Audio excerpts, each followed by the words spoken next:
Bom dia a todos, né? O pessoal está ainda entrando aí, né, no nosso encontro hoje.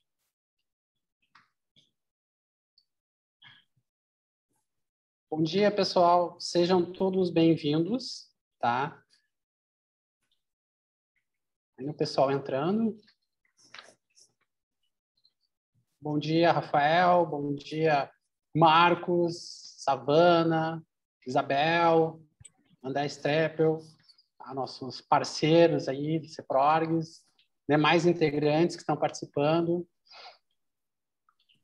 Essa quinta-feira, pós-feriado, aí com cara de segunda-feira para alguns, né? Bom dia, Aline. Bom dia, Basile. Eu vou aproveitar que tu deu um bom dia para o Rafael, certamente era para o nosso presidente, mas como eu sou Rafael também aqui, eu já fico na expectativa, né?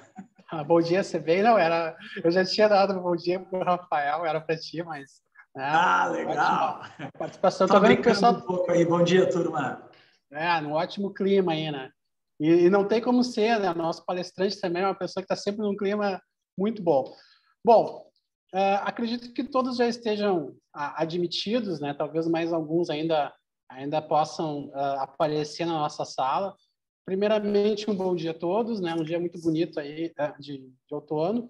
Hoje nós vamos dar sequência aos nossos eventos do Grupo de Gestão de Pessoas do CEPRORGS, o GGP, nessa data de 22 de abril de 2021. Hoje, nossa palestra, o nosso palestrante Gerson Silva, nos trará o tema A Chave do Sucesso, uma proposta de valor inovadora. Bom, pessoal, inicialmente gostaria de fazer um aviso a vocês. Informamos a todos que este evento está sendo gravado e será disponibilizado nos nossos canais de comunicação do CEPRORGS, nas nossas redes sociais também. Informamos ainda que, em conformidade com a Lei Geral de Proteção de Dados, a LGPD, ao se inscrever para este evento, você aceita, né, que os dados aqui informados sejam utilizados para campanhas de marketing de CEPRORGS e dos seus patrocinadores. Bem-vindos a mais um evento realizado pelo CEPRORGS, uma entidade cujo trabalho é desenvolvido por empresários, voluntários, que dedicam seu tempo à realização de ações em defesa dos interesses da economia digital gaúcha. Este trabalho tem como meio diversas ações, como a aproximação entre as demandas da TIC, né, Tecnologia de Informação e Comunicação, e os entes políticos e legislativos, visando o alcance de conquistas que traduzam um maior poder de competitividade para as empresas, mais espaço para que estas cresçam e possam, com isso, ampliar a geração de empregos, gerando mais riqueza para cidades, estado e país. CEPRORGS, uma plataforma de negócios e representatividade digital única. Antes de apresentarmos o nosso palestrante, gostaríamos de compartilhar com vocês o belíssimo trabalho desenvolvido pela Casa do Menino Jesus de Praga, que é uma instituição sem fins lucrativos, que conta com voluntários das mais diversas áreas, profissionais que participam ativamente do dia a dia da casa. A instituição presta serviços especializados para crianças e adolescentes com lesão cerebral profunda e deficiência motora permanente, oriundas de famílias carentes e ou desestruturadas no Rio Grande do Sul. A Casa do Menino é mantida por doações e projetos. Hoje, apresenta estrutura e condições de acolher e atender crianças especiais com qualidade e afeto 24 horas todos os dias. Em 2020, a Casa do Menino recebeu pela segunda vez o prêmio Melhores ONGs, de acordo com padrões de gestão e transparência. Bom, eu vou solicitar, por gentileza, que o nosso presidente, Rafael Krug, por favor, possa compartilhar este vídeo. Você que faz parte de cada cantinho da nossa nova casa, que está em cada sorriso das nossas crianças.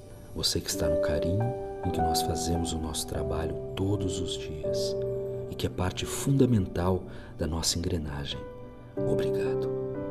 Foi desafiador chegar até aqui e com determinação enfrentamos e vencemos muitos desafios.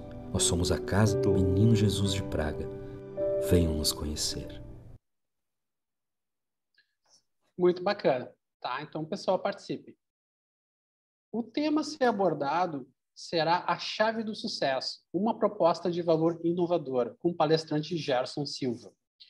Gerson é graduado em Comunicação Social pela PUC e em Direito pela Universidade Luterana do Brasil, tem MBA em Administração pela Universidade Federal do Rio Grande do Sul, é mestre em Administração com ênfase em Marketing pela URGS, com mestrado sanduíche nas Escolas de Negócios de Paris, HEC e Barcelona, EAD. O Gerson também tem longa experiência em área corporativa, atuando como executivo em recursos humanos, mercado e marketing. Atualmente é gerente executivo de relações institucionais da Unimed Porto Alegre.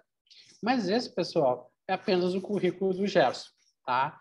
Então, assim, a gente tem como praxe apresentar também a pessoa quando a gente tem relacionamento com a pessoa. O Gerson é uma pessoa incrível, é uma pessoa que a gente pode contar. Não é à toa que ele tem muitos anos também em trabalho voluntário em entidades como a Associação Brasileira de Recursos Humanos, do qual eu tive a oportunidade de conhecê-lo. Tá? O Gerson é aquela pessoa que, quando precisa, ele sempre estende a mão. Tá? É uma pessoa muito engajada com a sociedade e entregar algo a mais. Tá? Então, eu fico muito agradecido do Gerson ter prontamente, né, acatado aí o nosso convite, tá? E realmente é um parceiro aí, né, que a gente pode contar. Então, assim, ó, eu acho que a gente podia ficar horas falando do Gerson, né, todos os seus feitos, mas o meu objetivo agora é deixar vocês conhecerem um pouco aí do trabalho dele e o que ele tem para nos falar. Ainda, antes de passar a palavra, informamos que as perguntas poderão ser enviadas via chat. Então, por favor, fique com os microfones no mudo, tá? E qualquer sugestão, comentário ou pergunta, utilize o chat. No final da palestra, nós vamos estar encaminhando essas questões para ele. Contamos com a participação de todos para que possamos estar sempre melhorando eventos e oferecendo conteúdo que agregue valor às empresas, associados e aos demais participantes aqui, né, já que o grupo de gestão de pessoas aí está aberto, né, à nossa comunidade. Bom, então agora eu vou passar a palavra para Gerson Silva. Gerson. Bom dia a todos. Muito obrigado, Roberto, pelas palavras aí. E é super desafiador, né, para profissionais de mercado. E é gratificante receber palavras de pessoas próximas, assim. Eu tive uma oportunidade de ser convidado para um evento na La Salle, em que eu fui falar sobre a minha carreira profissional, né? E aí eu me dei conta que durante muitos anos de carreira profissional eu nunca tinha sido convidado para falar sobre a minha história de profissional. E é completamente diferente, porque a gente traz as nossas heranças de família, os nossos valores. E para mim hoje, dia 22, é um dia até emocionalmente especial, porque hoje completam 2 meses da morte do meu pai. Meu pai faleceu agora em fevereiro. E talvez um momento mais difícil que eu venho vivenciando na minha experiência pessoal é porque há 1 ano e meio atrás eu perdi a minha mãe, então eu fiquei literalmente órfão de pai e mãe nesses últimos 1 ano e meio. Nenhum deles é motivado pela Covid, mas os dois por problemas de intercorrência emergencial, que foi do meu pai, e da minha mãe, que já vinha há algum tempo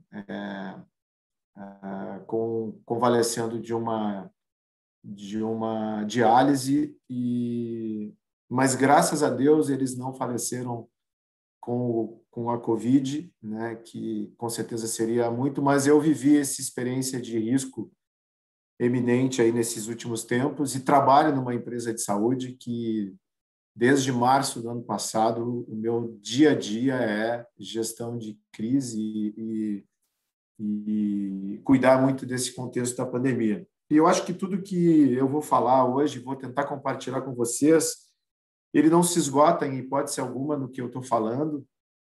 Isso é o achado de muita experiência que eu tenho neste cenário. Eu hoje estou como responsável da área de relações institucionais da Unimed, uma área que foi criada, curiosamente, 2, 3 meses antes da pandemia, e aí ganhei de benefício o comitê de crise da área de relações institucionais, né? Então, foi uma experiência interessante. Mas eu,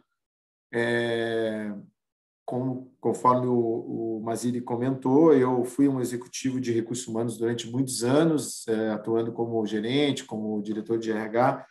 Fui diretor de marketing de empresas do segmento de tecnologia. Eu fui o diretor de marketing de produtos da Embratec Boticário, ainda na gestão aqui do Ernesto e do Guilherme, né? E depois eles venderam a empresa.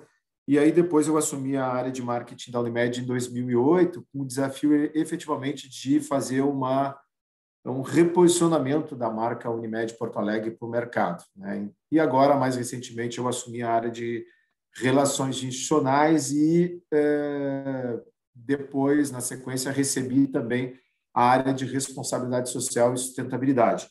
E eu fico muito feliz com o primeiro vídeo que foi mostrado, porque a Unimed Porto Alegre é uma entidade, uma instituição que apoia a Casa Menino Jesus de Praga. Eu tenho isso com muito orgulho aí. É uma das entidades que a gente efetivamente aporta um recurso para poder cuidar daquelas crianças, cuidar daquelas crianças que estão lá. Bom, eu vou falar muito da minha experiência, vou falar muito de mercado nesse primeiro momento. Não é uma aula didática, mas é algo que didaticamente a gente pode trazer alguns inputs, e vou encerrar mostrando um pouquinho desse último ano, por onde a gente caminhou nesses últimos 12 meses, aí, especificamente dentro da pandemia, que tem uma relação direta com a questão do propósito. Então, eu vou subir uma apresentação para compartilhar com vocês.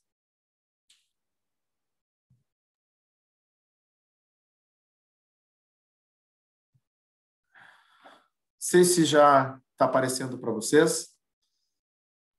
Sim.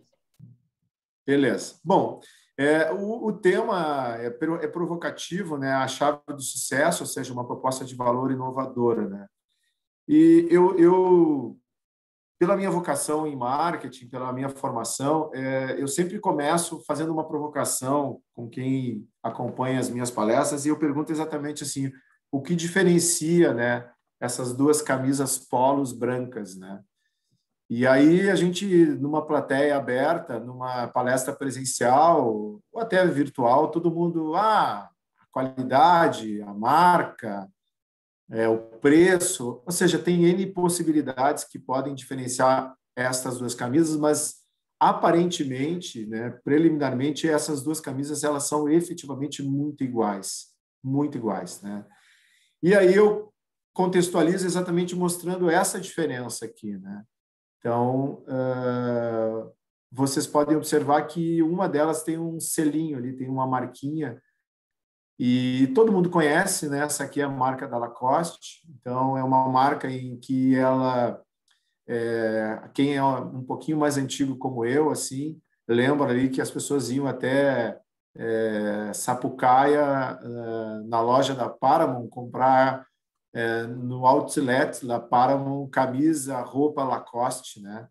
Mas o que isso representa? Isso representa uma proposta de valor, ela representa exatamente um diferencial em que faz com que as pessoas efetivamente paguem por uma camisa polo R$300, dependendo do produto, mais R$400, em detrimento a uma outra camisa polo. Por quê? Porque ela oferece algumas experiências de status, de valor, de satisfação, de bem-estar, de qualidade. Então, quando nós estamos falando de proposta de valor, ou quando nós estamos falando de marcas que são marcas que transformam, esse aqui é o exemplo que eu trago, né? Poderíamos usar o perfume Chanel número 5, poderíamos usar uma BMW, poderíamos usar várias referências.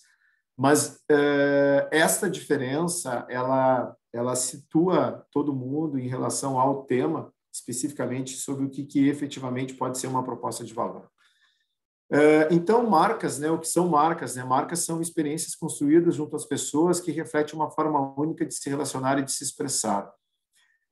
Nós podemos pegar vários exemplos. Nós pegamos o Itaú, que é uma marca que trabalha o conceito de humanização, de relacionamento, de inovação. Se nós pegarmos a Apple, que trabalha tecnologia, simplicidade, inovação, e outros grandes exemplos. Mas é importante que essa construção de experiência junto às pessoas, elas refletem efetivamente a sua forma de agir. Então, independente de onde tu estejas, se é uma marca internacional, uma marca global, a qualidade dela, a condição dela, o acesso a ela vai ser exatamente o mesmo em qualquer lugar do mundo. E isso é indiscutível. Então, quem tem a experiência de andar em outros lugares no mundo vai identificar isso de forma muito clara, que são as marcas que efetivamente geram esse nível de experiência. Eu resgato aqui, não sei o quanto todo mundo lembra, mas eu lembro, inclusive, da fábrica funcionando. A maioria é jovem aqui, mas na década de 70, né, o Rio Grande do Sul foi o único lugar no mundo onde a Pepsi ganhou da Coca-Cola a guerra de preferência. Vocês conseguem imaginar isso? A Pepsi ganhando da Coca-Cola. Muitas pessoas acreditavam que a Pepsi era gaúcha. Muitas pessoas, durante muito tempo, acreditavam que a Pepsi era gaúcha. Inclusive, isso hoje... Existem cases já, tem trabalhos acadêmicos. Esse aqui é um livro produzido dentro da academia da URGS em que traz a Pepsi Che. Por quê? Porque as pessoas efetivamente acreditavam que a Pepsi era uma produção gaúcha e a Pepsi ela tinha um vínculo com o gaúcho muito forte. Então, era o único lugar no mundo em que a Pepsi ganhava da Coca-Cola. Então, a missão deles, criar cada sorriso, a cada gole e a cada mordida, ou seja, as aspirações mais rápidas, mais fortes e melhores. Eu, na academia, ainda no meu mestrado, nós estruturamos um case falando sobre a Pepsi e, na época, a gente identificou muita oportunidade. Então, provavelmente, os executivos que hoje tocam a Pepsi estruturasse modelos de negócio a partir dessa cauda de valor que ela criou ao longo do tempo, certamente ela conseguiria, ainda aqui no Rio Grande do Sul, ter uma grande penetração de mercado. O mais recente que se possa dizer é os eventos que a Pepsi fez aqui no Litoral Norte, nos últimos 3, 4 anos, antes da pandemia, e que eram um sucesso, que eram concertos de música de cultura e lotado de gente, todo mundo falando e reverberando. Então, eu trago algumas referências, ou seja, isso ficou na memória das pessoas, e ali eu mostro a imagem da fábrica. Eu vi essa fábrica funcionando, tá? Em que a gente passava ali, onde é o Praia de Belas, passava pela indústria e via as garrafinhas, assim, tudo sendo engarrafadas, né? Envasadas, e era muito legal. Então, essa é uma referência que eu trago e que fala muito sobre a questão de proposta de valor e o quanto que isso está vinculado a questões culturais, a questões geográficas, a questões de regionalidade. Bom, mas nós temos muitas questões, muitas perguntas que precisam ser respondidas quando a gente está falando disso, né? Então, quando a gente está falando de mercado, eu acredito que eu esteja falando aqui com empreendedores, né?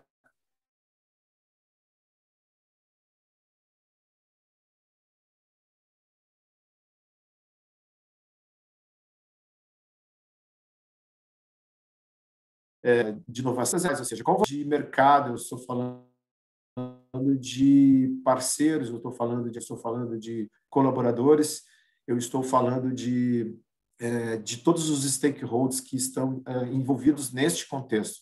Quais as dores e problemas você está ajudando o seu cliente a resolver? Quais as necessidades dos seus clientes você está satisfazendo? Então, aqui é uma dimensão bem maior, né? Quando a gente está falando de proposta de valor, quando a gente está falando de propósito, né? E essa discussão, por mais clichê que ela possa ser, ele é um desafio dentro das nossas instituições, dentro das empresas. Por quê? Porque as questões de cultura, elas efetivamente, com a velocidade que o mundo tem, com a velocidade que os processos de inovação, com a velocidade que a tecnologia tem nos oferecido, a gente tem muitos desafios quando se fala sobre questões de cultura organizacional e de proposta de valor.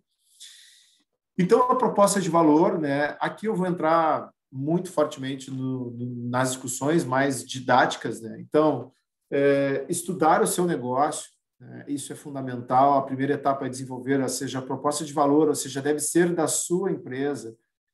Questões básicas de missão, de plano de negócio, análise de mercados e objetivos.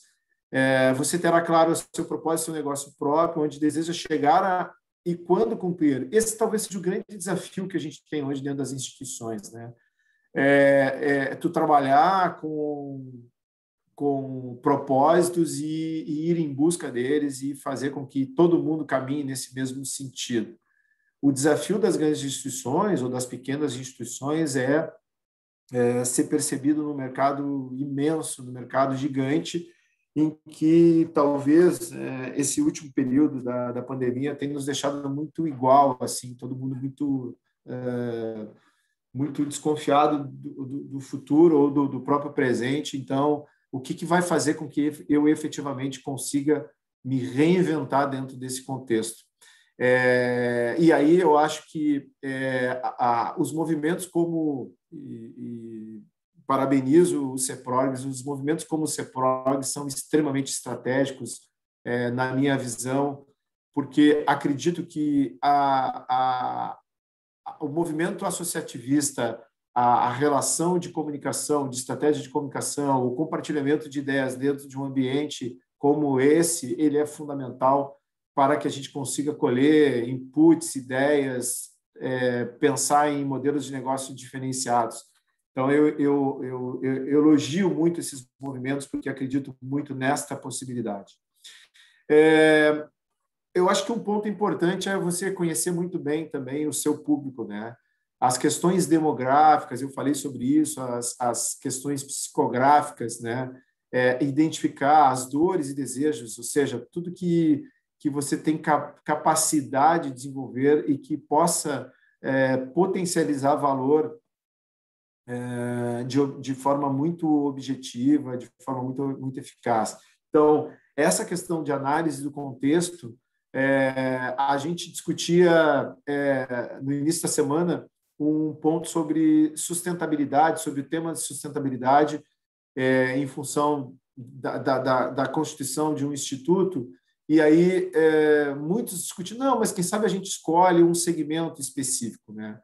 Mas a grande questão da pluralidade de oportunidade que uma marca muitas vezes tem com todos os públicos, fica muito difícil tu fazer uma segregação e escolher uma persona específica para trabalhar.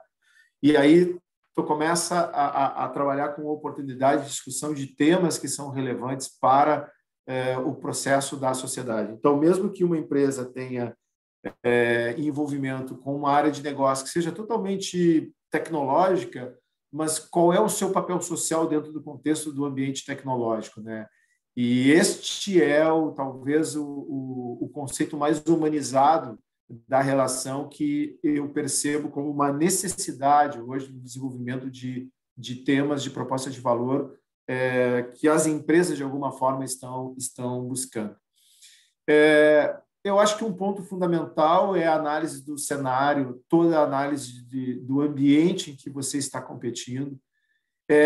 Hoje, o ambiente ele não é mais entre quatro paredes, ele não está mais no nosso bairro, não está mais na nossa cidade, ele está globalmente. Então, o ambiente competitivo, se vocês pegarem o exemplo da saúde, eu tenho que olhar cenários e perspectivas de movimentos internacionais. Então, eu tenho que olhar o mercado internacional, eu tenho que olhar o que os grandes players do mercado estão fazendo, porque ele poderá ser meu concorrente em pouco espaço de tempo. Então, olhar esse contexto da concorrência, dos mercados é fundamental, e ter um olhar com uma dimensão de olhar muito além do que efetivamente a gente vem percebendo dentro da nossa cadeia, ou do nosso movimento, que é, muitas vezes, as nossas áreas limítrofes de operação. Posso dar com tranquilidade um exemplo, por mais que a gente seja uma operadora de saúde, aí falando da Unimed, em que opera em 46 municípios gaúchos, eu tenho que olhar o cenário internacional quase que semanalmente para ver que movimentos o mercado está fazendo. Eu tenho que olhar o mercado de ações para ver que movimento que o mercado de IPOs está fazendo. Eu tenho que olhar a movimentação no segmento, e alguns segmentos que não são o meu core business, por exemplo, no segmento hospitalar, para saber que tipo de movimentação isso está acontecendo. Então, a dimensão do trabalho da minha operação em relação à possibilidade de olhar esse cenário, ela ampliou exaustivamente, ela é muito maior, é infinitamente maior. Bom, a questão dos benefícios e o principal benefício de produtos e serviços, né? Ou seja, o que sua empresa faz de bem, qual é o problema que o mercado ela precisa resolver. Isso é muito comum nos pitches, né? E os pitches, ou nas startups que a gente vem trabalhando fortemente. Qual a característica que faz com que o seu negócio próprio seja mais atrativo para o público-alvo? Por que os consumidores escolheram suas empresas e não algum concorrente? Em 2017, eu concluí a minha dissertação de mestrado e eu trabalhei num segmento específico da área de consumidores da terceira idade, né? E que eu caminho lá para a terceira idade, sim, daqui a alguns anos eu vou ser da terceira idade, né? E a discussão dentro desse setor era o que efetivamente fideliza esse mercado e que produtos eu poderia desenvolver para esse consumidor.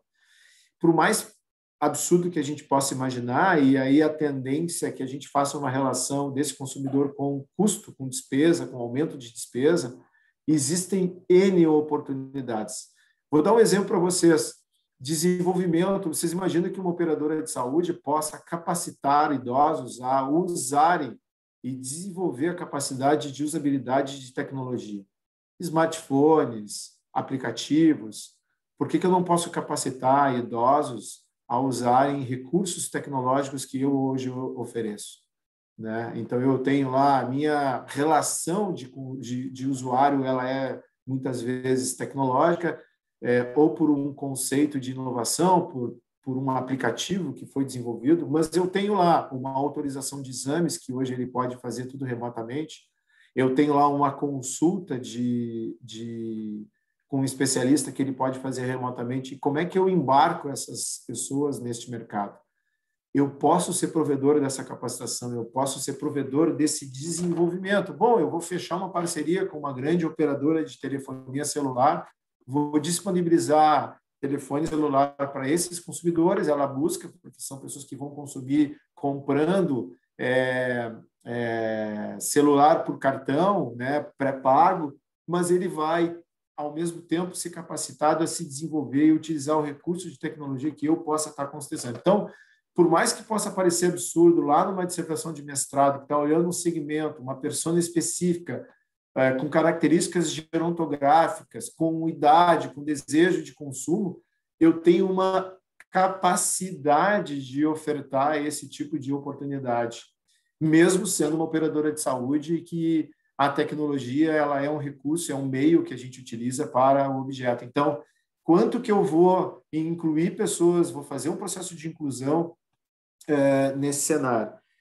Da mesma forma, eu vou pegar pessoas que não fazem o ambiente da utilização do recurso de saúde com frequência e que vão lá uma vez por ano fazer um atendimento, uma consulta. Bom, como é que eu engajo eles? Será que não seria interessante eu estruturar um programa de vantagens, um programa de milhagens em que ele tenha benefícios complementares pela utilização, pela revisão anual, em que ele vai se beneficiar por ser mais jovem de um abastecimento, de um Netflix, de um desconto maior em um ambiente em que ele efetivamente se identifique como uma necessidade.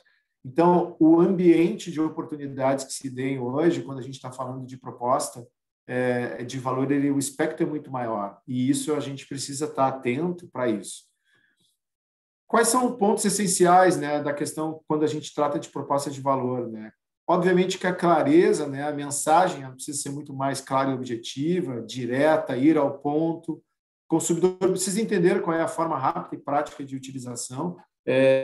A gente fez um lançamento no ano antes da pandemia de uma estrutura com foco totalmente em experiência digital. nós entregamos um ambiente que é um laboratório em que eu não preciso levar papel e que a velocidade de atendimento é um ponto crucial. É rapidez no processo, agilidade, porque ninguém gosta de ir para um laboratório para fazer coleta de sangue, né?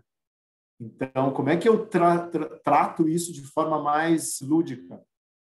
Para o ambiente de crianças, a gente transformou todo um cenário. Então, eu coloquei óculos de realidade virtual, em que as crianças elas ficam vendo filmezinhos que foram totalmente produzidos por nós, dentro do manual da marca, filmes interativos, lúdicos, e ela fica vendo com aquele óculos e, de repente, a enfermeira faz a coleta de sangue daquela criança.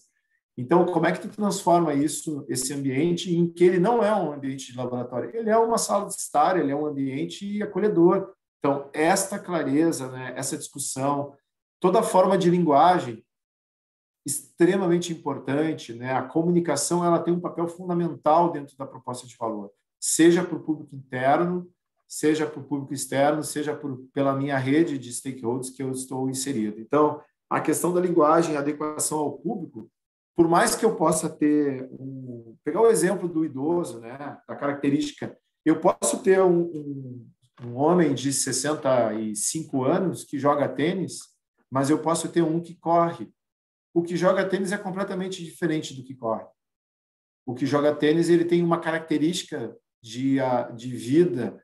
O que corre ele tem outra característica.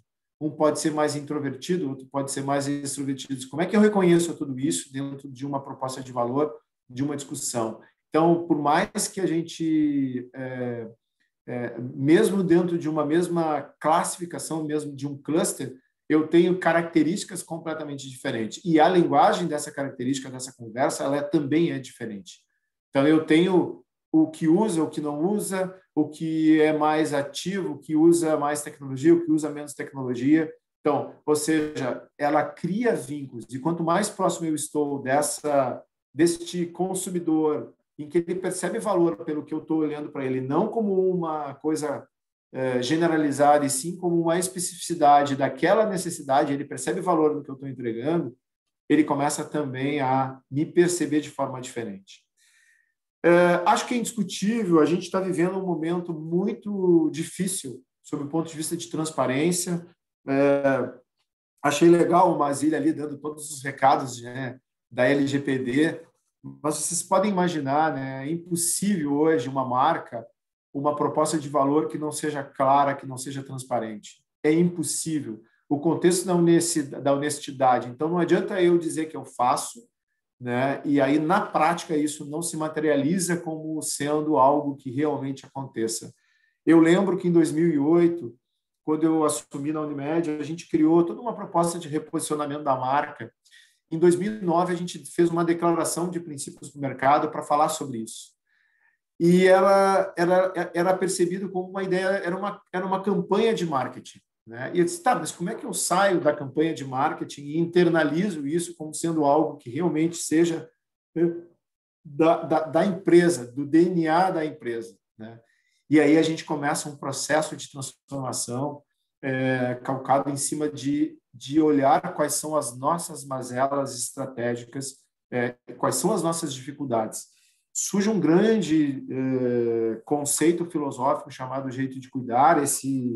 O cara que trouxe isso é o Ricardo Guimarães, da Timus Brand, que é um cara que criou estruturas e trouxe o contexto de cultura organizacional na Natura, na Vivo, aqui mesmo no Grupo RBS, em grandes empresas, e fez esse movimento dentro do sistema Unimed. E aí, para nós, foi muito legal, porque a gente pegou a conexão lá de 2009, quando a gente criou o contexto do cuidar, com o jeito de cuidar, de fechou tudo, é isto, e é por este caminho que a gente vai. Então, nós começamos a olhar numa matriz de evolução, bom, quais eram as nossas lacunas e o que efetivamente a gente entregava de valor, que era percebido como valor, de forma muito transparente. Então, desenvolvimento de todas as lideranças, a liderança é fundamental dentro desse processo. Então, é um ponto que eu acho que eu me guio muito por isso na minha carreira profissional, da forma como eu procuro ser com as pessoas, com o mercado, com as pessoas que estão ao meu entorno, que é o contexto da transparência. E a LGPD ela veio trabalhar isso muito fortemente, né? Ela veio como um marco importante em que, primeiro, é fundamental, se a gente entender que o princípio da transparência ele precisa estar nas nossas relações, o entendimento sobre a aplicação da LGPD ele é decorrência de tudo isso. Por quê? Porque esse é o nível de maturidade que se busca e marcas e propostas de valor que sejam muito claras com relação a isso são fundamentais. Posso trazer alguns exemplos para vocês dos momentos que a gente vivenciou e vem vivenciando ao longo deste ano. Se a gente pegar a Lava Jato como exemplo, né, a gente vai encontrar muita referência que conversa muito com o que a gente está dizendo. Quem eram aquelas empresas? Quem eram as empresas que vendiam um conceito? O que essas empresas efetivamente participaram? Como é que essas empresas hoje são percebidas? Se nós pegarmos a Vale, o desenho e todo o contexto que envolveu a crise social e ambiental nas barragens, imagina, né? Então, olha quanto tempo essas marcas vão ter que trabalhar fortemente para conceituar, para retomar todo esse posicionamento de proposta de valor.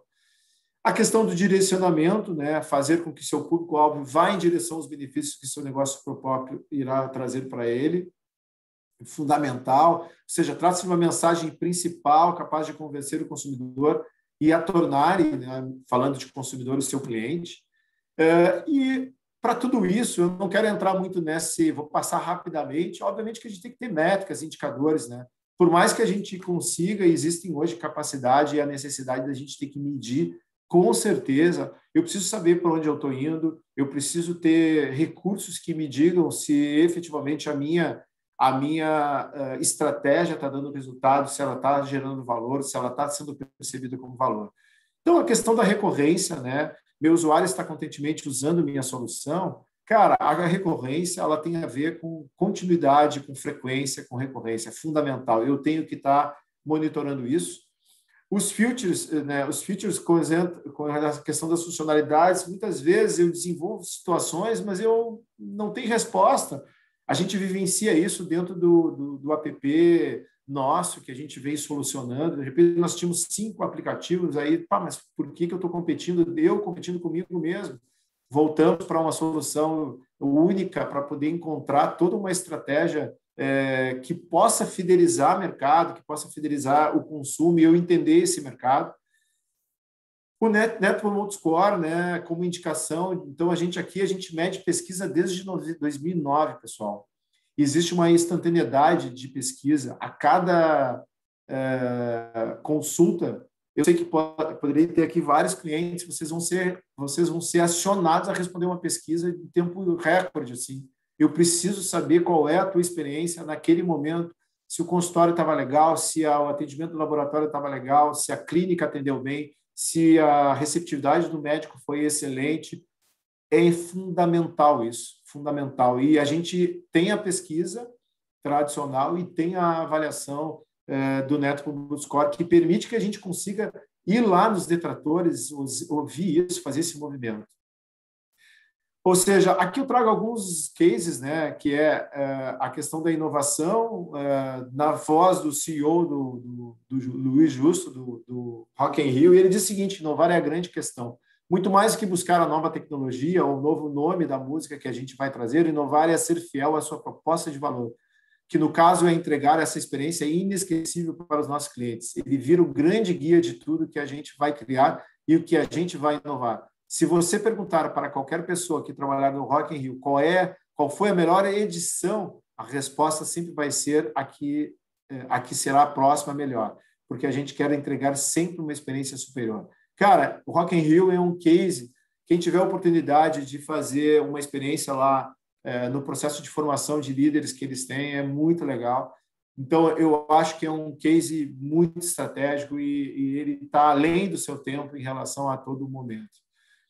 A Uber tradicional, né, em que ela trabalha sempre o contexto da segurança, facilidade de economia, o serviço de táxi, o mercado, o benefício funcional, os benefícios emocionais. Eu sempre sou um crítico da Uber, né?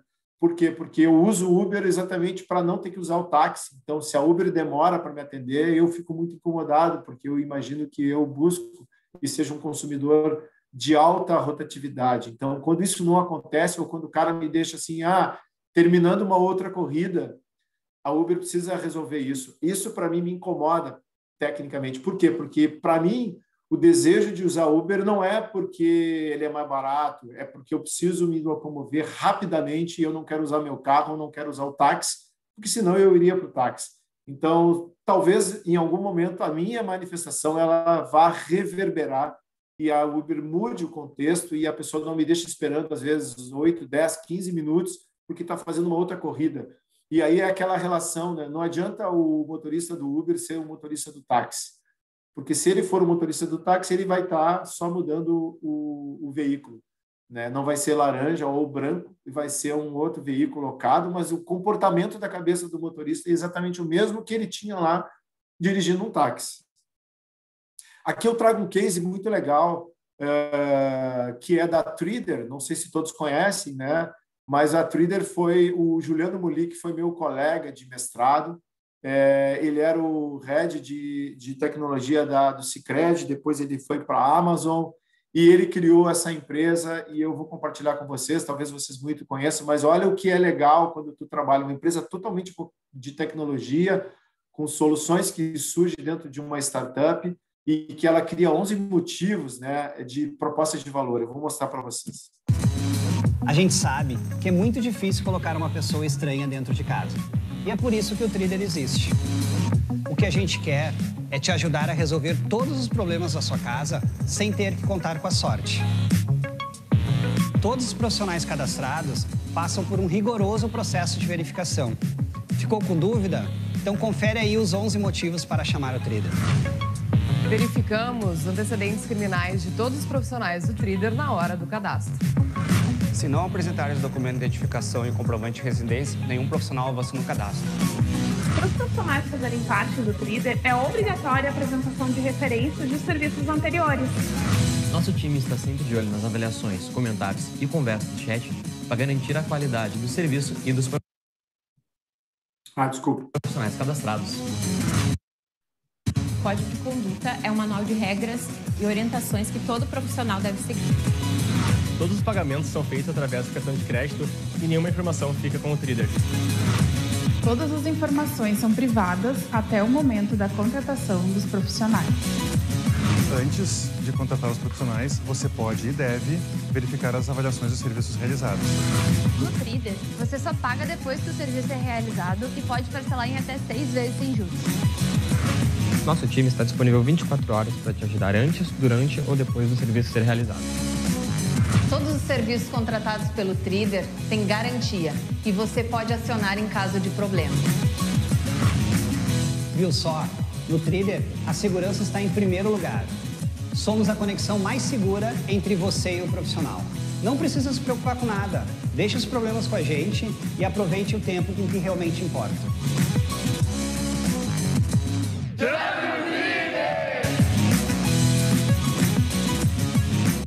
Cara, é um sucesso e aqui vocês podem ter essa pelo menos foi a última notícia que eu tenho.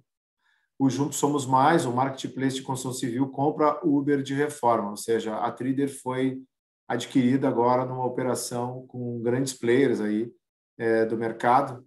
Então, surge com uma ideia lá, né? Mas ela tem uma proposta de valor clara. Quem não teve essa experiência, tem essa experiência, que é muito legal, é muito fantástico. E isso, na prática, é uma proposta de valor muito... É o exemplo que eu trago dentro de um contexto que surge como uma grande startup lá e, de repente, se torna uma operação aí praticamente nacional.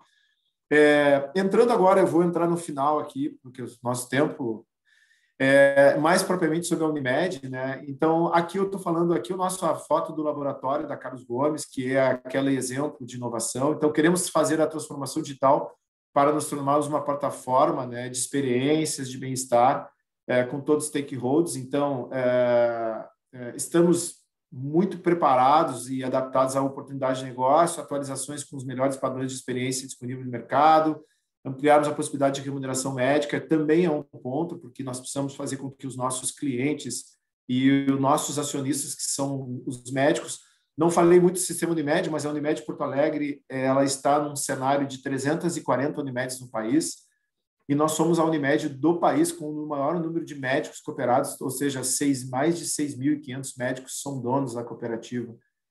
E por isso que a gente tem uma capilaridade fantástica em termos de operação. O que nos faz esse movimento? Aqui o nosso mapa estratégico e a filosofia é a filosofia do jeito de cuidar, né? No centro, ali, se vocês podem observar, a gente tem os elementos que fazem com que a gente trabalhe muito fortemente e que foi concebido há muitos anos. Esse ano nós completamos 50 anos, é uma operação de 50 anos, que foi criada por 30 médicos em 1971, mas em 2008 a gente faz o processo de transformação e traz o propósito de cuidar, ou seja, colocando o cliente no centro de todas as nossas atenções. Então, fazer a diferença no cuidado das pessoas, de forma simples, com cuidado e com o contexto da inovação.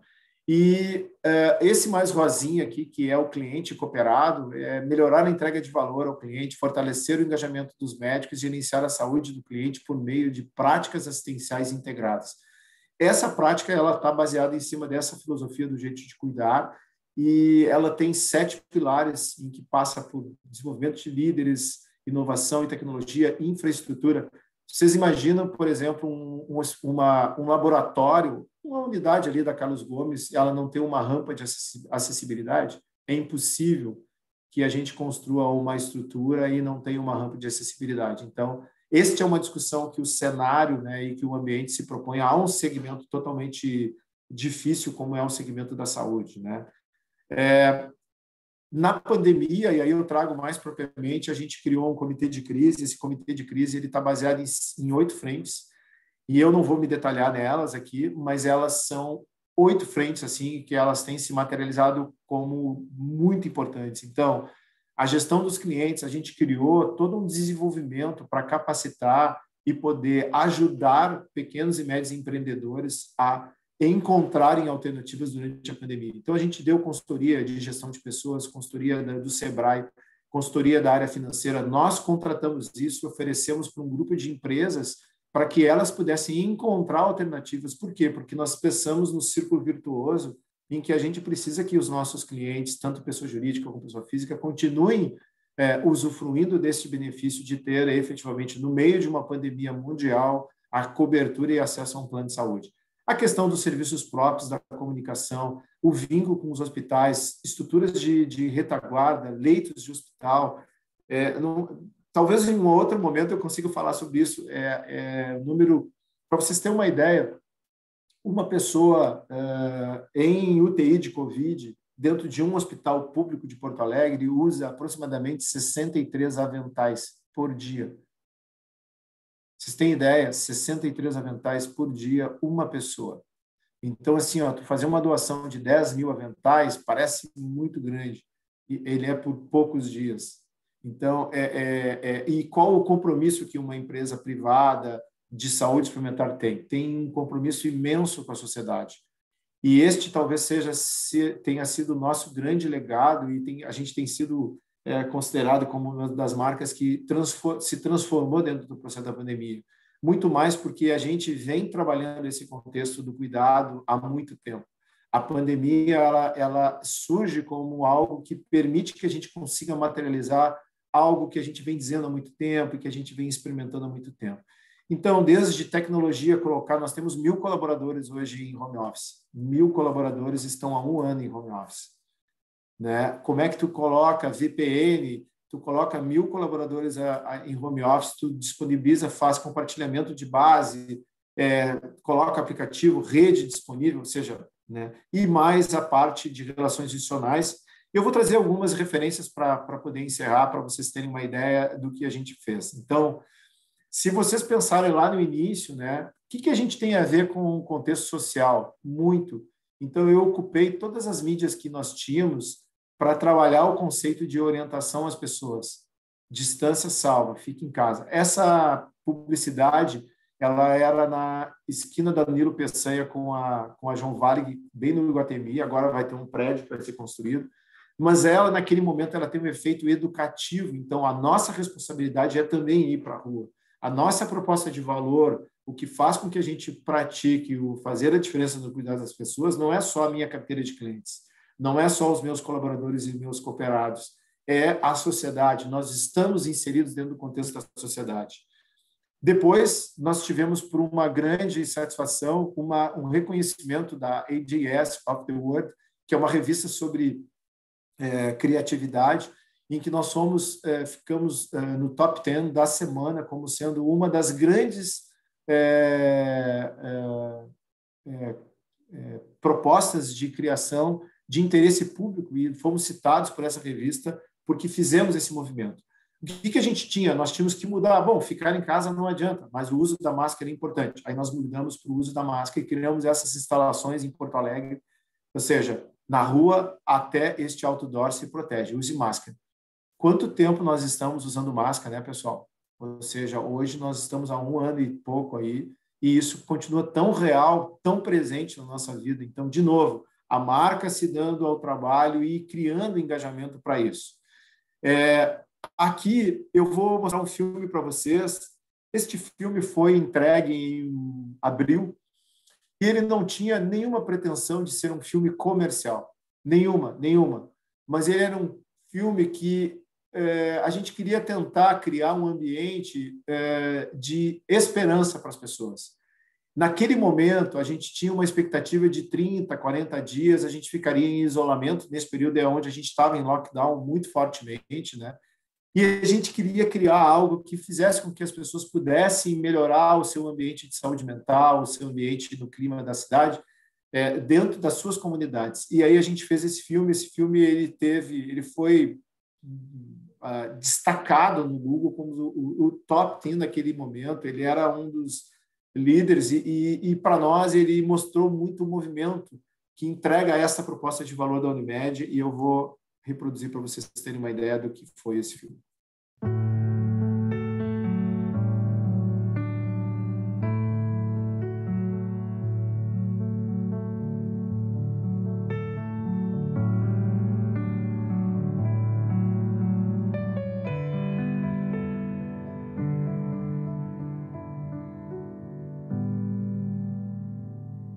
Já faz uns dias não ando nas ruas de um porto não muito alegre, e que, no entanto, me traz encantos de um pôr do sol da minha janela.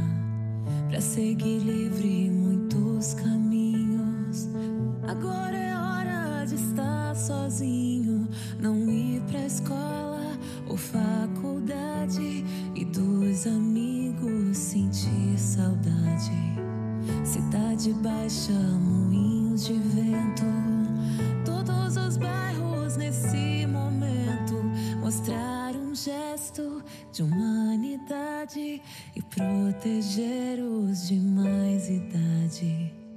Depois de um tempo rever vocês, em 30 dias, 40 talvez, pensar no outro, não só em ti, que logo, logo nós vamos curtir por aí.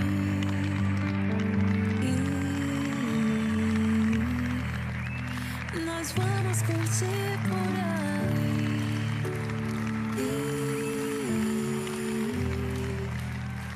Nós vamos curtir por aí.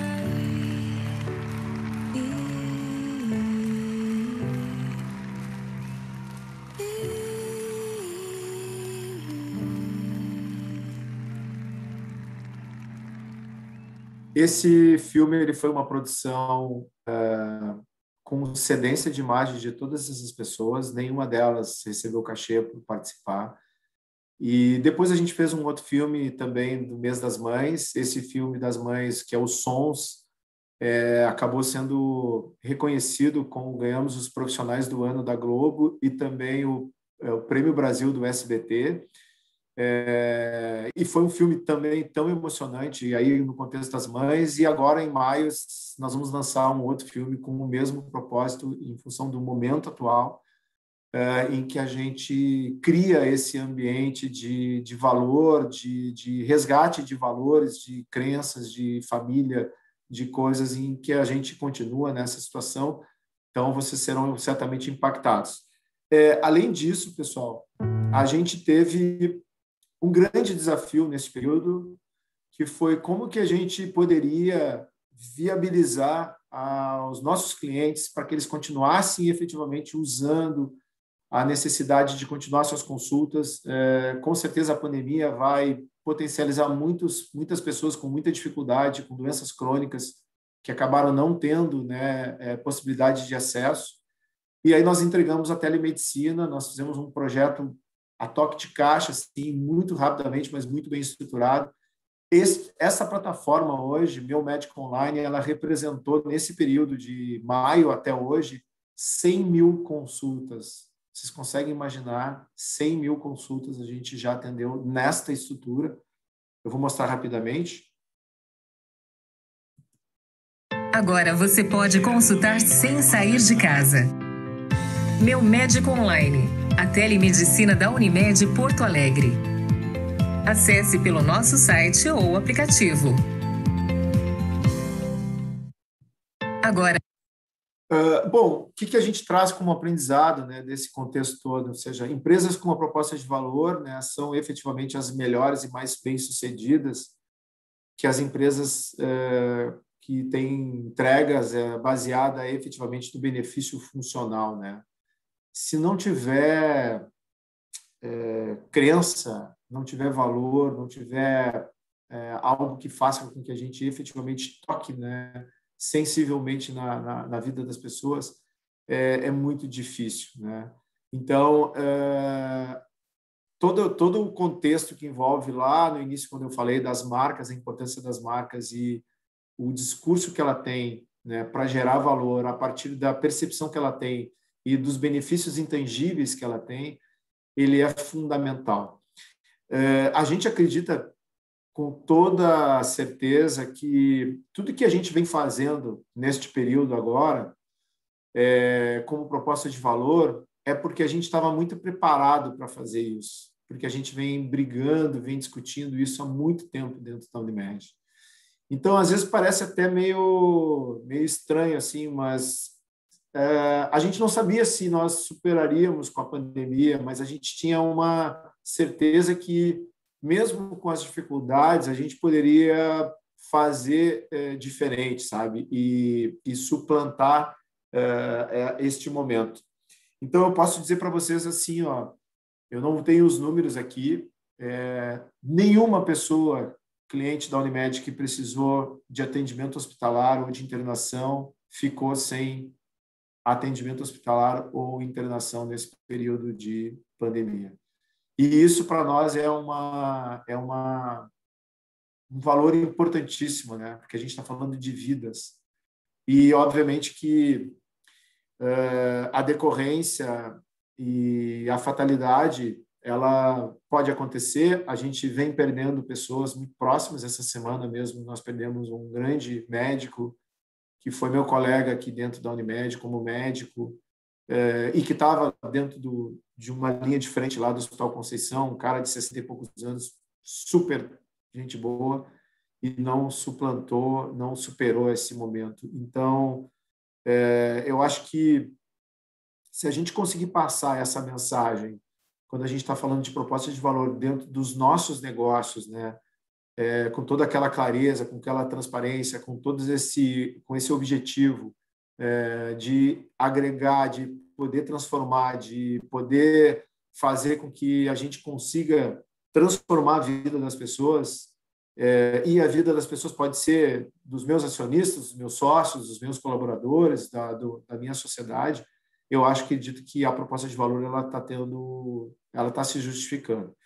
Então, era isso. Espero não ter sido muito longo, né? Tem muita coisa que eu poderia trazer. Eu procurei ser muito objetivo, assim, para trazer coisas que efetivamente pudessem materializar muito do que eu estou falando. E eu fico super à disposição para, ainda no tempinho que resta, se é que resta um tempinho, para a gente responder algum questionamento, alguma pergunta. Muito obrigado pela oportunidade. Aqui tem meu e-mail, o Roberto tem meu contato, eu não botei telefone, mas fiquem à vontade aí para me acionar, se precisarem entender um pouco mais. Se tiver cliente, eu fico muito feliz, agradeço aos clientes que nos prestigiam. Se não tiver nossos clientes, eu fico à disposição para que vocês possam ser nossos clientes. Então, estou super à disposição também, tá bom, pessoal? Muito obrigado. Obrigado, Roberto, obrigado a todo mundo. Gerson, olha, sinceramente, quando eu te convidei, tá, eu já imaginava que tu fosse... aí tem algumas questões, né? Primeiramente, a palestra seria fantástica, como foi, e também esse momento, né? Sabendo o quanto que essa empresa que tu está representando aí, né? Ela é importante na nossa sociedade. Particularmente, eu sou cliente há mais de 15 anos da Unimed, nossa empresa, enfim, e a gente acompanha, né, de forma próxima e vê todo o valor que vocês estão realmente preocupados em devolver para a sociedade numa pandemia, né? Eu acho que, como tu colocou, né, acabou acabou se realizando muitas questões que foram planejadas e o momento era esse, né, de colocar o time em campo. Rapidinho, então, já que a gente já está em meio dia 6 aqui, primeiro ponto, né, quando tu comentaste a questão da Pepsi e da Coca-Cola, isso acabou me remetendo. Quando eu estava fazendo mestrado, eu tive um professor de estratégia que falou um pouco, na época, de como é que a Coca-Cola superou a Pepsi aqui no Sul, né? E naquele momento ele era diretor da Coca-Cola. Então essa é uma história que foi repassada para nós, acredito que ela é verídica, né? Enfim, não tem como realmente comprovar, mas ele era uma pessoa que estava na operação da Coca-Cola. E comentando que na época a Coca-Cola tinha desenvolvido a embalagem de 600 ml, tá? Então, vamos dizer assim, num movimento estratégico, era um feriadão, não sei se era de Páscoa, não estou lembrado, mas era um feriadão assim de uns 4 dias, tá? Ele movimentou vários caminhões que vieram abastecer aqui o Rio Grande do Sul, Porto Alegre, enfim, com Coca-Cola de 600 ml, que era uma embalagem nova na época. E quando os supermercados abriram na segunda-feira, essa Coca-Cola de 600 ml estava ao mesmo preço da Pepsi pequena, né? Então, foi uma estratégia. Isso, segundo ele, começou a reverter o jogo, tá? Então, essa é uma história que existe aí, né, nessa migração. E é verdade, né? E é verdade, sim. Eu tive a oportunidade de também estudar esse case. E o que acontece, né?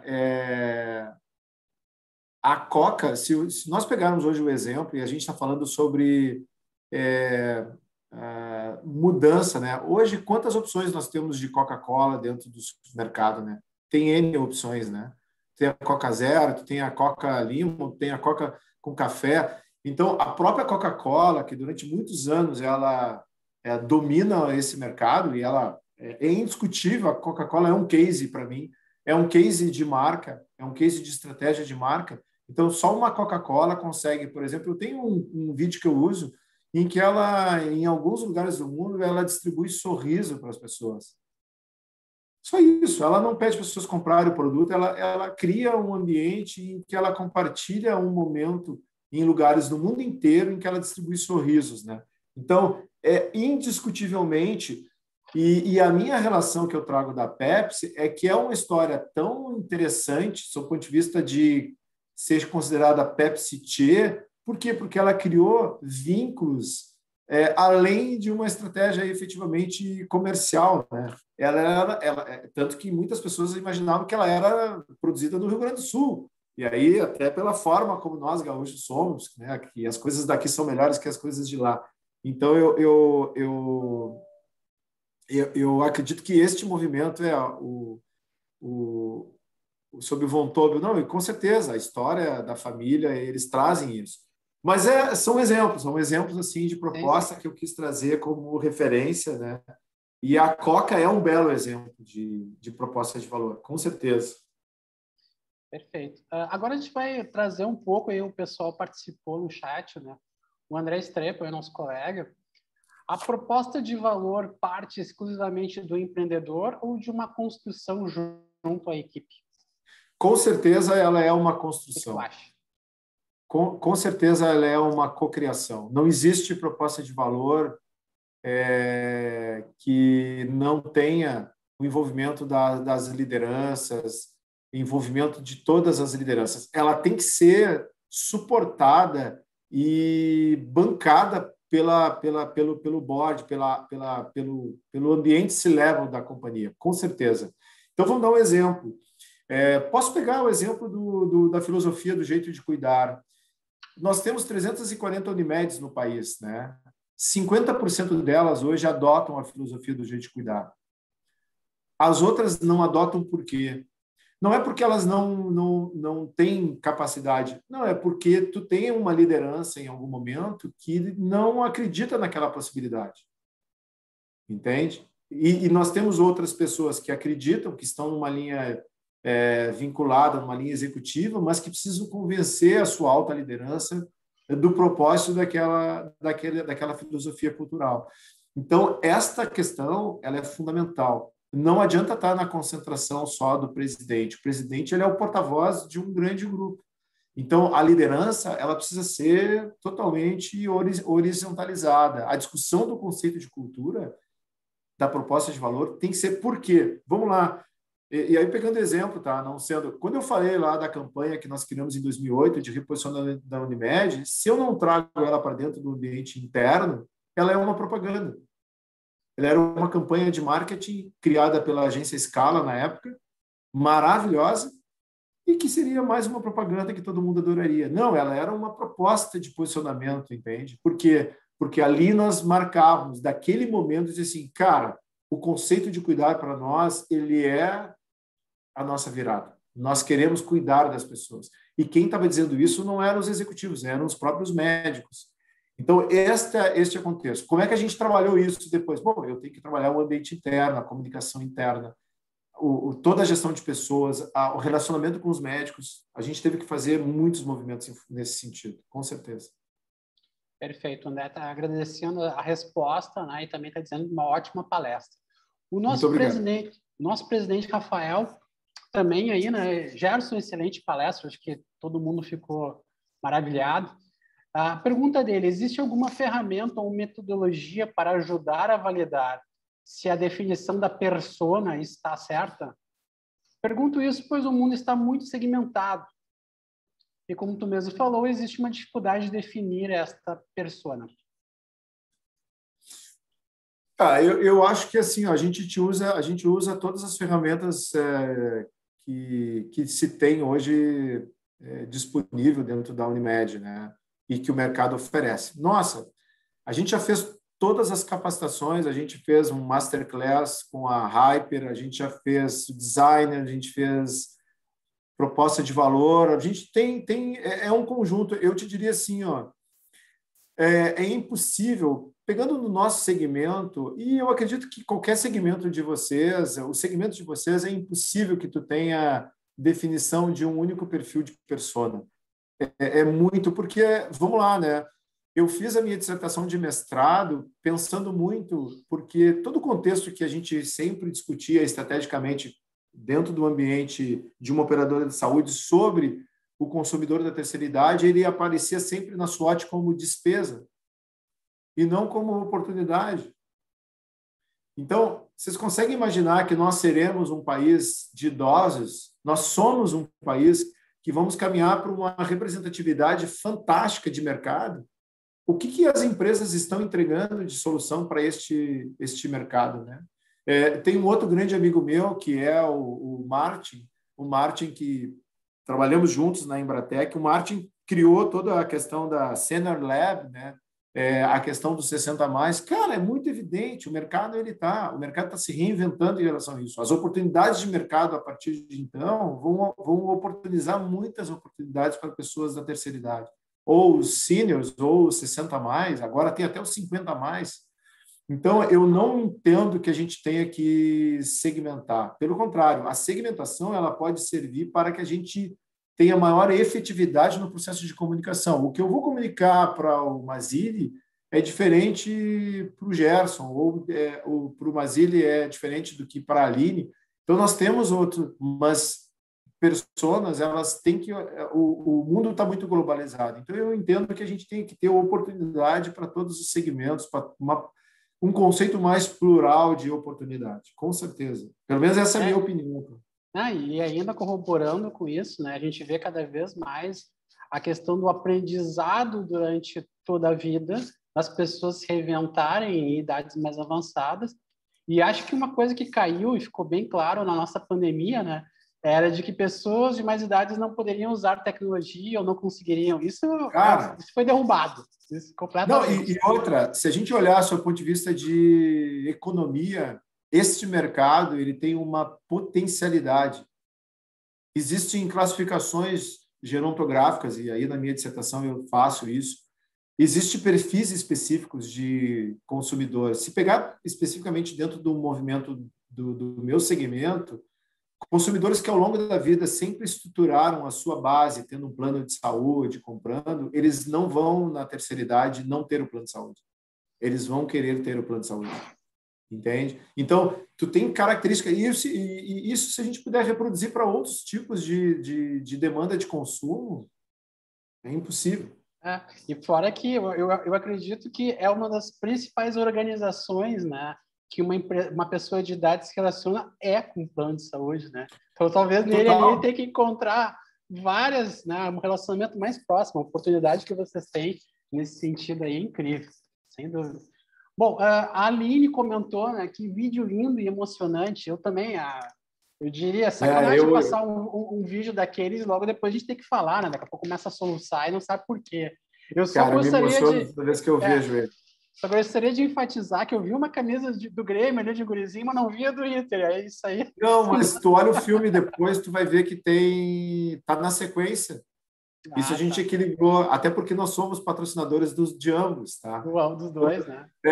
Vocês podem acessar a página do YouTube da Unimed Porto Alegre, todos os vídeos que a gente vem fazendo, cara, tem muita coisa de 10 anos lá. Em 2009, eu já fiz a minha primeira campanha totalmente digital. Então, imagina, 2009, vocês são da área de tecnologia, né? Tem muito mais propriedade que eu. Em 2009, eu já fiz todo o engajamento totalmente digital. Era um movimento de transformação da Unimed entrando no ambiente digital. Então, a gente tem coisas muito legais lá. Bacana. Olha só, a Aline, que está aqui no nosso vídeo tomando um chimarrão, né, Aline? Coisa boa. A pergunta dela, eu acho que uma das principais, assim, né, dentro desse contexto que a gente vive hoje, muita gente em home office, por exemplo, na nossa empresa está todo mundo em home office, né? Que ações a Unimed tem realizado para manter engajados os colaboradores em home office? Aline, eu frestei ali teu comentário. Tem muitas iniciativas, assim, ó. São muitas iniciativas. Eu posso trazer algumas. Bom, primeiro que a gente fez a nossa festa de final de ano, toda ela em home office.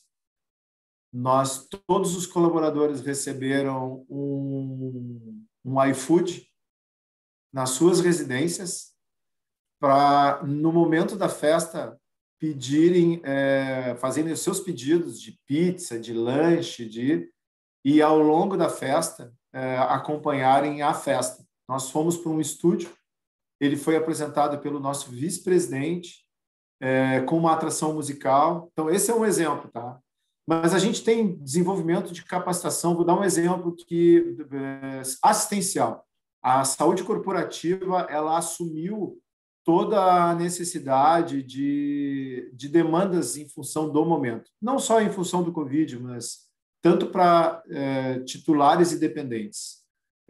Encaminhamento de pessoas, orientação psicológica, pessoas que foram contaminadas, que estão na linha de frente. Imagina, a gente tem uma equipe muito grande, com medo, que estão trabalhando lá na assistência. A gente tem estruturas montadas para isso. Uma coisa que pouco a gente fala, tá? Eu fechei uma parceria com um hotel para isolamento funcional, tanto de colaboradores como de médicos. A gente fechou com a Rede Lagueto uma parceria em que a gente bloqueou um andar para colaboradores que eventualmente tivessem um problema por estarem trabalhando em área assistencial e não voltarem para casa, para não contaminar a família. e pedissem a oportunidade de ficarem isolados dentro de um hotel ou por um tempo. Muita live sobre saúde mental. Nós estruturamos com um fornecedor que cuida de ginástica laboral, atividade funcional, então, durante muito tempo, fazendo exercício de manhã, com vários horários para as pessoas poderem se estruturar. Nossa, assim, tem muitas questões. Toda a discussão do planejamento estratégico foi feita de forma remota, movimentando todo mundo. A gente fez live sobre contextos que envolvem o uso adequado dos equipamentos de TI, sobre a vacina, sobre os testes, né? Muitas lives internas, muitas lives externas, mas todas elas com colaboradores sendo convidados a participar de discussões técnicas para conhecimento sobre o processo. Todos eles receberam kits também de máscara, de utilização, se pudessem. Existem protocolos rígidos que a gente criou, todos eles elencados. Então, por exemplo, eu estou aqui na sede, né? Eu não consigo mostrar para vocês, mas não tem ninguém comigo nesse andar aqui. Só que existem protocolos em que a gente, para vir para cá, existem N protocolos de utilização, de higienização, de sinalização, de uso, de compartilhamento. Ou seja, é um trabalho importantíssimo, né? Até pelo recurso de tecnologia, de oferecer, por exemplo, uma cadeira. Eu estou sentado numa cadeira super confortável. Bom, será que o meu colaborador ou os colaboradores tinham? A gente disponibilizou cadeiras da empresa para as pessoas usarem nas suas residências. Uma cadeira ergométrica. A gente fez um movimento muito forte, né, nesse sentido. Então, eu não botei na minha apresentação, mas ele está dentro daquele comitê de crise em que a gente estruturou. É uma das etapas, que é o olhar, e também isso tem sido feito, monitoramento pela área de recursos humanos, um excelente trabalho que é medir, através de pesquisas, de pulse check, todo o ambiente. Como é que ele está, se ele está se sentindo melhor. Existe uma troca semanal de informações dos líderes e de liderados sobre a semana, quais são os meus desafios da semana, como eu estou me sentindo nessa semana, o que não foi legal nessa semana. Isso cai na minha aba de gestor, eu consigo ver todo o meu time e, se ele não respondeu, eu perguntar como é que ele está e a gente criar interações e alternativas para que ele consiga... Nem todo mundo se adapta ao home office, né? Uma empresa que trabalha presencialmente há tanto tempo, de repente, todo mundo, metade dela fica em home office. Então, nós tínhamos uma grande preocupação em subsidiar, inclusive, para os colaboradores necessidades de internet para ter bom recurso dentro das suas residências. Isso tudo foi feito está sendo feito nesse período, né? Não sei se eu consegui te responder rapidamente, assim. É que é muita coisa, tem muita demanda de rotinas, todas as nossas reuniões viraram virtuais, então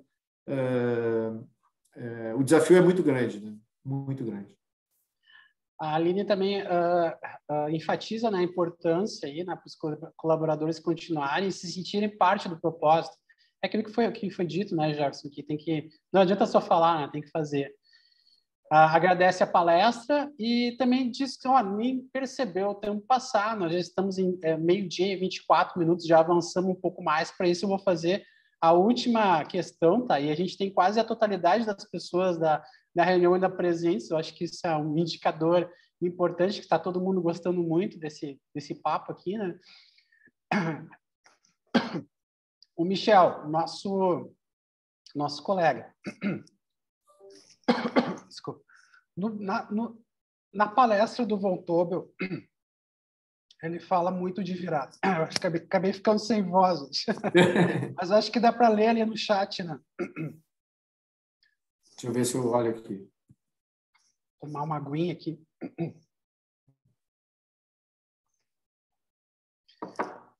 É porque eu ando fazendo muito treinamento. Ele está antes da Aline? Na palestra do Von Tobel, ele fala muito da virada apoiada no patrocínio das camisetas da dupla Grenal.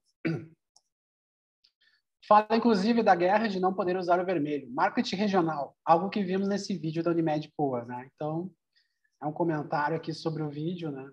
Um vídeo muito bacana.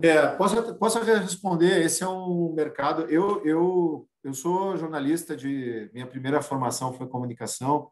Eu atuei durante 10 anos como jornalista dentro da Rádio Gaúcha, tá, pessoal? Então, não está isso no meu currículo, mas na verdade, eu atuei lá por um convite que eu recebi de um professor. Eu já era executivo de recursos humanos e fiquei 10 anos praticamente nessa atividade. E eu fui coordenador de jornadas esportivas da Gaúcha, eu trabalhei no esporte, então eu conheço o ambiente do futebol muito fortemente. O que eu posso dizer para vocês, tá? Eu fiz pesquisas, a segunda marca mais referenciada próxima do futebol aqui no nosso estado, além do Banrisul, é a Unimed. Em N pesquisas que a gente fez, mas na época, quando eu estudei esse case, o vínculo, mesmo eu não estando mais em uma delas, ou não estando no Inter, ou não estando no Grêmio, isso não prejudicaria a nossa relação de mercado da Unimed com o mercado, porque a gente estaria um pouco sobreposto ao contexto de Grêmio Internacional. Mas, para nós, o vínculo emocional que a marca Unimed tem à camiseta de Grêmio Inter, ele é muito importante. Vou dar um exemplo para vocês. Não sei se todo mundo sabe. Os clubes vendem nas lojas a camiseta game e a camiseta de passeio, né? A camiseta game é a camiseta de jogo, que custa mais caro. Então, se tu for na Paquetá, na loja do Grêmio, do Inter, a camiseta que tem a marca Unimed, Banrisul, os patrocinadores, é a camiseta de jogo. E ela é uma camiseta mais cara do que a camiseta que tu pode comprar sem a marca desses patrocinadores. Mas o torcedor que é vinculado àquele clube, ele quer a camiseta oficial, então ele acaba optando pela camiseta oficial. E a gente tem feito um trabalho muito forte com o Grêmio e Inter, e nós lançamos uma campanha de mudança de hábito, que é uma campanha nacional, e naquele jogo Grêmio e Flamengo, que foi o jogo da Libertadores aqui em Porto Alegre, depois no Rio de Janeiro, a camiseta do Grêmio estava na camiseta em cima, estava escrito Mude um Hábito, que era a campanha que a gente levou para dentro da camiseta. E também faríamos com o Internacional, mas o Inter acabou sendo eliminado depois pelo Atlético Paranaense e a gente acabou não conseguindo, porque era o caminho. Mas eu posso dizer para vocês o seguinte, o vínculo emocional das instituições aqui é muito forte, porque são marcas que têm um vínculo emocional regional. O cooperativismo no Rio Grande do Sul é muito forte, Grêmio Internacional são muito fortes. E quando tu une, Banrisul é muito forte, quando tu une essas marcas, elas se tornam efetivamente marcas poderosíssimas, né? Vou dar um exemplo para vocês. A Tramontina saiu de Grêmio e Inter e ela continua sendo a Tramontina. E se vocês olharem hoje, ela não está mais na camiseta, porque antes era Banrisul, Tramontina e Unimed. Hoje tu tem Banrisul com Vero, né, nas mangas, tu tem Unimed e outras marcas que transitam, que entram, que saem, que entram, que saem e tal. Mas é um case legal de estudar, viu, Michel? Michel, é um case muito interessante, porque esse vínculo ele só existe no Rio Grande do Sul. Em nenhuma outra região do Brasil, no futebol especificamente, tem um vínculo tão forte como a gente tem aqui.